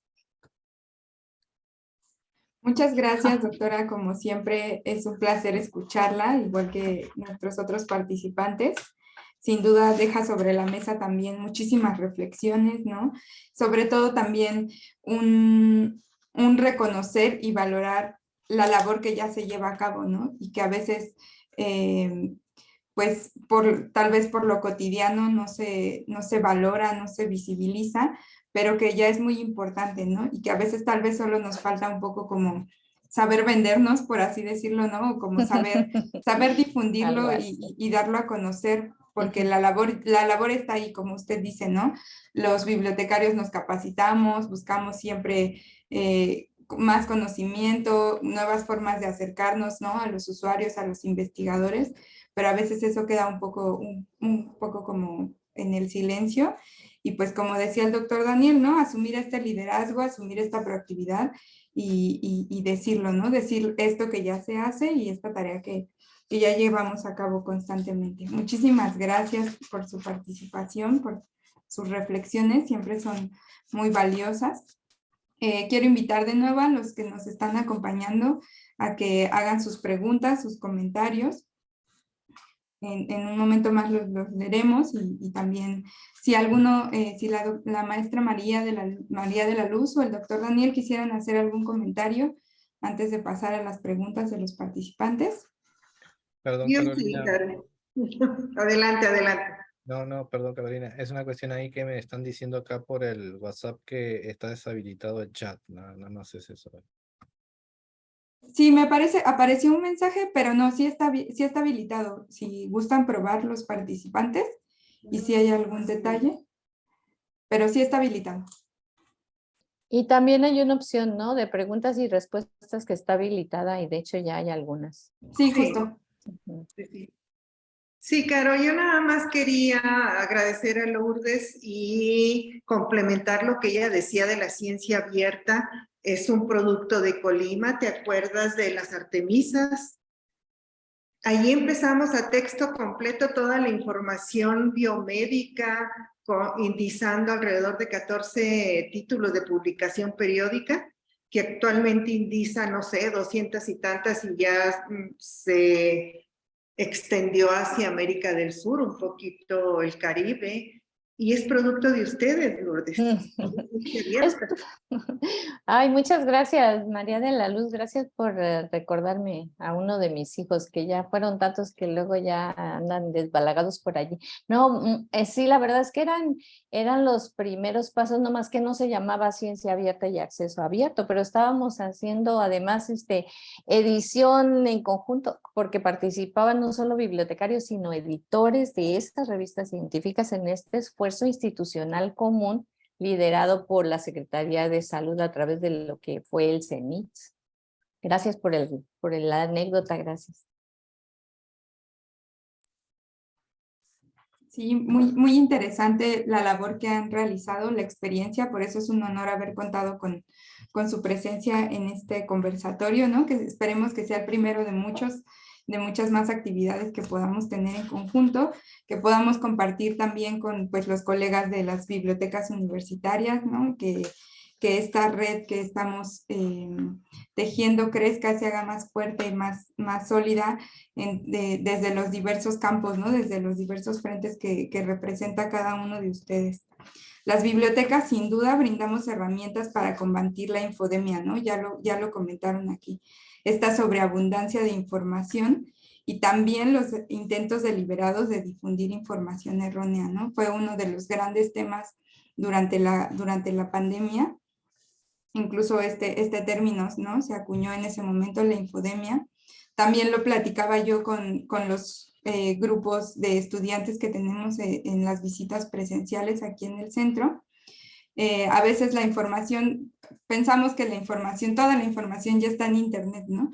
Pero pensar en la información en internet es tomar un libro, quitarle las tapas, quitarle el índice, repartir las hojas y dejarlo disponible, ¿no? Esa es la información a veces que está en internet y es muy difícil organizarla, como decía la doctora Lourdes, ¿no? Validarla, reconocer su veracidad, clasificarla incluso, ¿no? Saber qué tanto es pertinente o no. Y sin duda, pues la biblioteca es ese espacio experto, ¿no? Es en donde están los expertos en hacer esta labor de valoración, de clasificación, como ya se mencionaba, no solo de libros, ese es solo un soporte, ¿no? Sino de la información en general, de los datos, y como ya mencionaban también, pues de los metadatos ahora. Sin duda, como es este evento, es un espacio que propicia el pensamiento crítico y la colaboración, ¿no? No dejemos de hacerlo. Como dice Irene Vallejo en su libro El infinito en un junco, la biblioteca, en este caso la de Alejandría, pero pensémoslo en general, no nació solo para ofrecer un refugio al pasado y a su herencia, sino también era la avanzada de una sociedad que podríamos considerar globalizada, como la nuestra. Y si, como ya mencionaba la doctora Lourdes, la tecnología, el acceso abierto, no son temas nuevos para las bibliotecas, pensemos cuál es nuestro papel ahora, ¿no? En esta nueva realidad.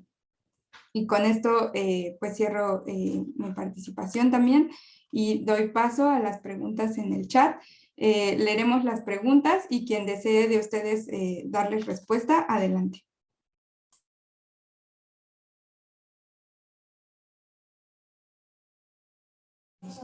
Bueno, leo aquí que hay un saludo desde Uruguay para este webinar, especialmente para el doctor Daniel, colega que conoció. Nos escribe Beatriz Celiberti. Manda un saludo especialmente. Eso enorme, después de 20 años, la verdad, realmente hasta una emoción leer su mensaje. Saludos hasta allá. Ok, también Eleonora nos acompaña desde Nuevo Laredo, muchísimas gracias. Mónica felicita a la doctora María de la Luz, muy acertada su participación, excelente propuesta de reestructurar las bibliotecas con un sentido humano. Rocío Alejandra nos saluda desde la Biblioteca Central de la Universidad Autónoma de Tamaulipas. Beatriz Chávez de la Facultad de Ciencias Políticas y Sociales de la Autónoma de Querétaro. La pregunta de Angélica María es, ¿nuestro país está preparado para impartir educación de manera híbrida? Y aquí los dejo, si desean contestar, adelante.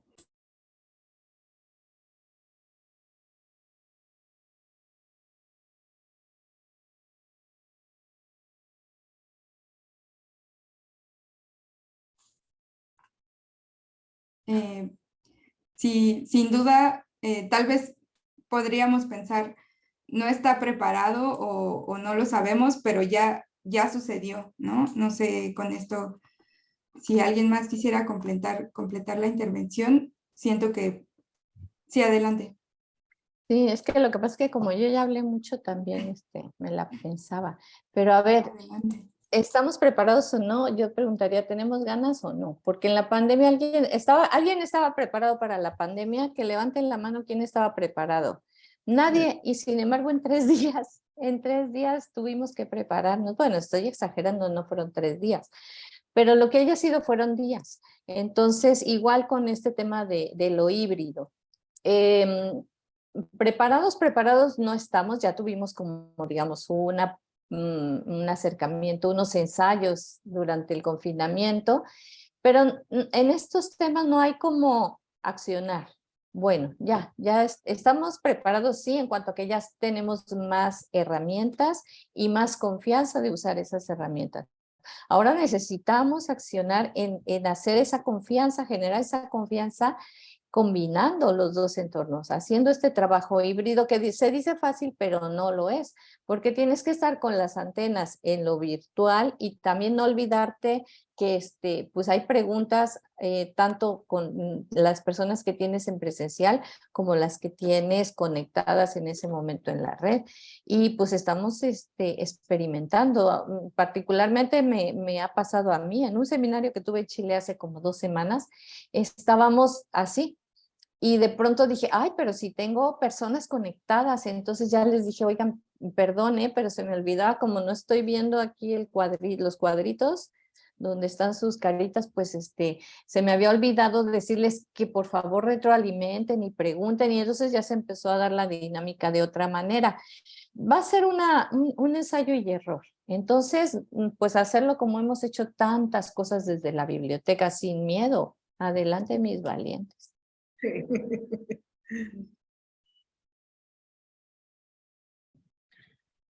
Pues se han planteado muchas discusiones en torno al asunto, ¿no? Es decir, lo que pasa es que también el modelo híbrido relativamente es reciente para poder investigar, digamos, su aplicabilidad y las consecuencias de su aplicación. Nosotros sí hemos tenido en esta institución muchos problemas en torno a eso, especialmente con los docentes mayores, si lo queremos ver así.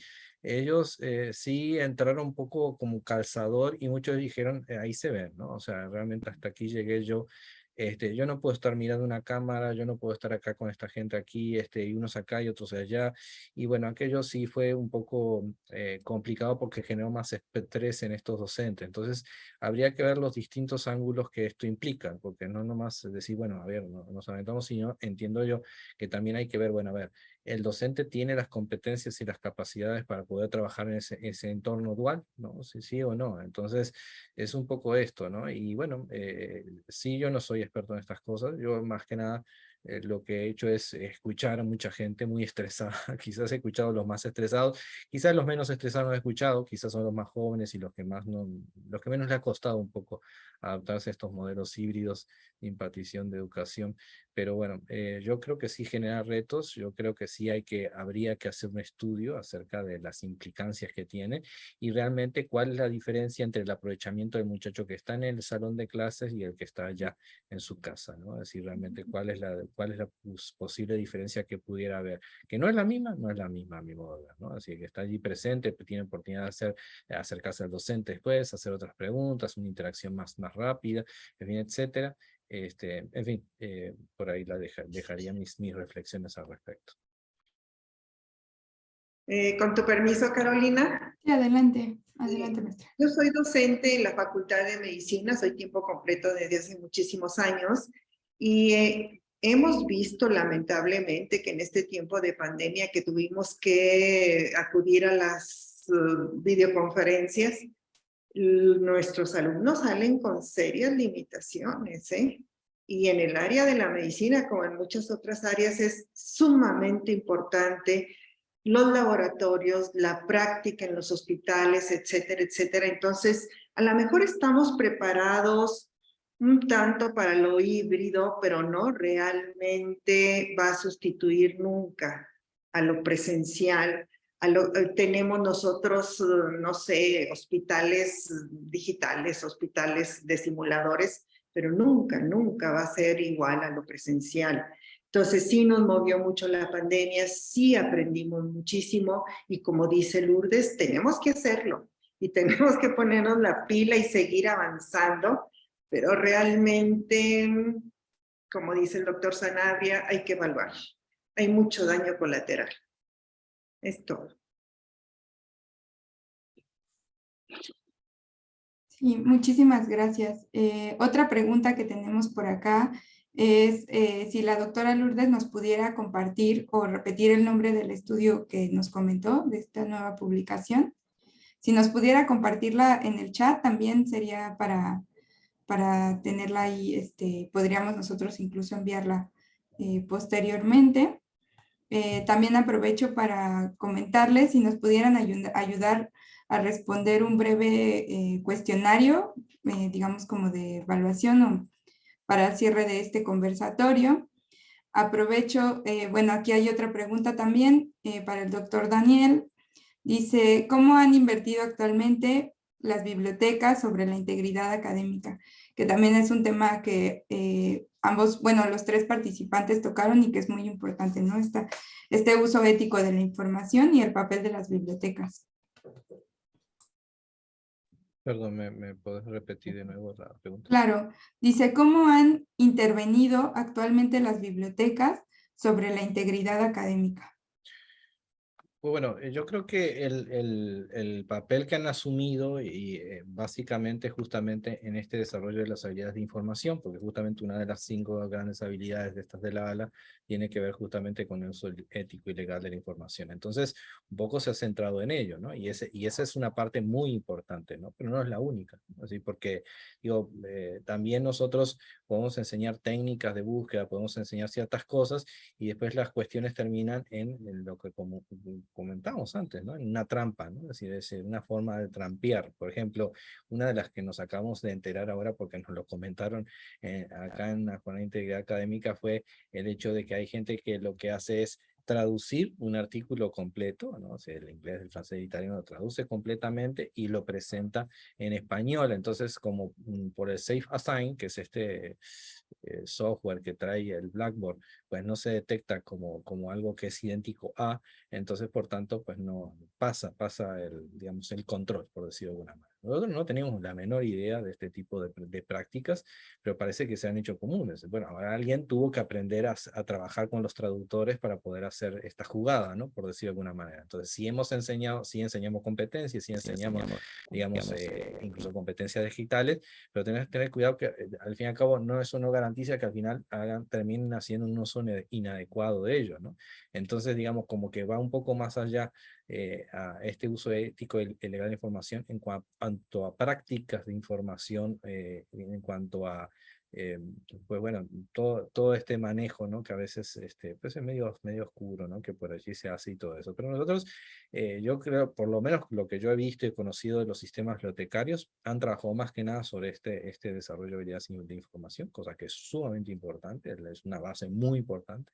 Otros han avanzado más incluso también en la parte de formatos y otros han tratado de acometer el tema más en profundidad, viendo que es un fenómeno completo con el cual no hay otra manera que verlo como institución. O sea, no lo puedes ver solamente como biblioteca. Biblioteca puede hacer desde su punto de vista lo que puede hacer, pero vuelvo a decir, como muchos otros procesos y otras muchas cosas que se desarrollan a nivel de la vida universitaria, no nos podemos ver, las bibliotecas nosotros somos una especie de Quijote o quién sabe qué, que estamos solos en todo esto. No, tenemos que ver que esto es una parte también de responsabilidad del docente, hay responsabilidad por supuesto de los alumnos y la solución va a ser de toda la comunidad universitaria, no va a quedar solamente en lo que podemos hacer nosotros con algunos cursos, con algunas capacitaciones, con algunas sensibilizaciones, no es suficiente con eso. Entonces, las bibliotecas hemos avanzado, yo creo que estamos conscientes, cada vez nos estamos concientizando más del fenómeno, pero sí necesitamos dar pasos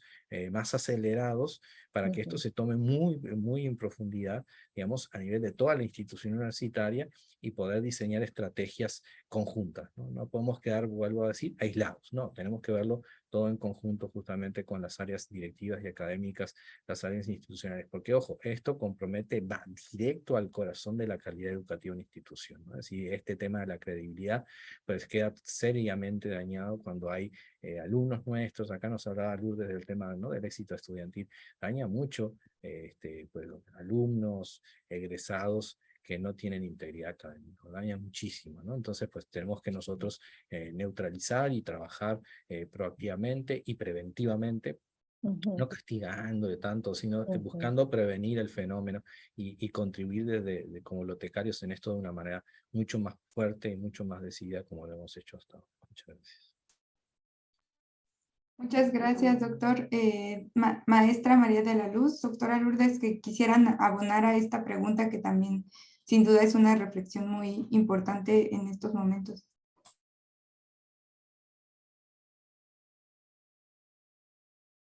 Perdón, yo me salí o me salieron, entonces me perdí la pregunta y me perdí la mitad de la participación del doctor Daniel. Entonces, pues, sí, no sé si quisiera María de la Luz y si no, si me hicieran favor de replantearla o pasar a la siguiente como consideren correcto. Claro, la pregunta, la repito para ambas, es ¿cómo han intervenido actualmente las bibliotecas sobre la integridad académica? Mm. Mm. Pues es un gran tema.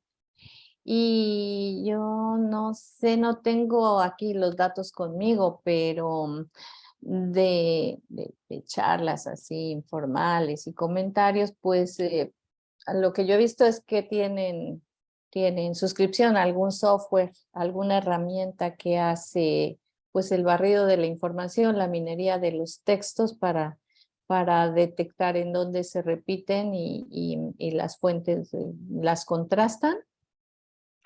Y pues en los cursos de alfabetización informacional, pero no sé qué tanto se está abordando el tema a profundidad realmente.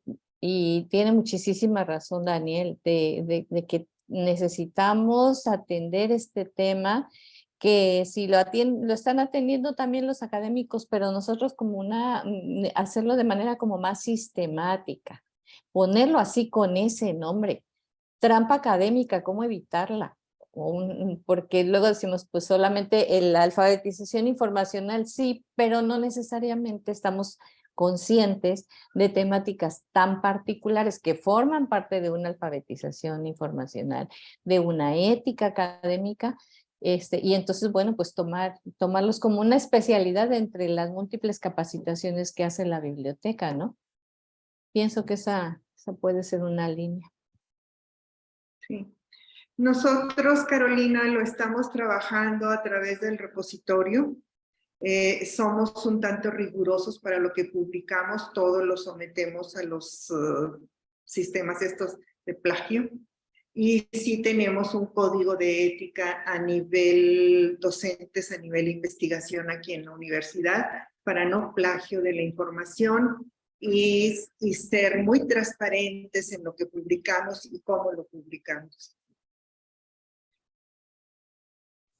Muchas gracias. Sin duda tiene que ver también con a veces, como tomar este camino fácil de la información, ¿no? Y cómo la labor de las bibliotecas es fomentar, difundir como el uso adecuado, ¿no? El desarrollo de la investigación, de la búsqueda de información y cómo esto puede prevenir y sensibilizar, ¿no? Para reducir y para lo mejor, pues, tratar de desestimar estas prácticas, ¿no? De la trampa académica, también está muy ligado, ¿no? El uso de la información, el desarrollo de las habilidades con que se pueda reducir estas malas prácticas, ¿no?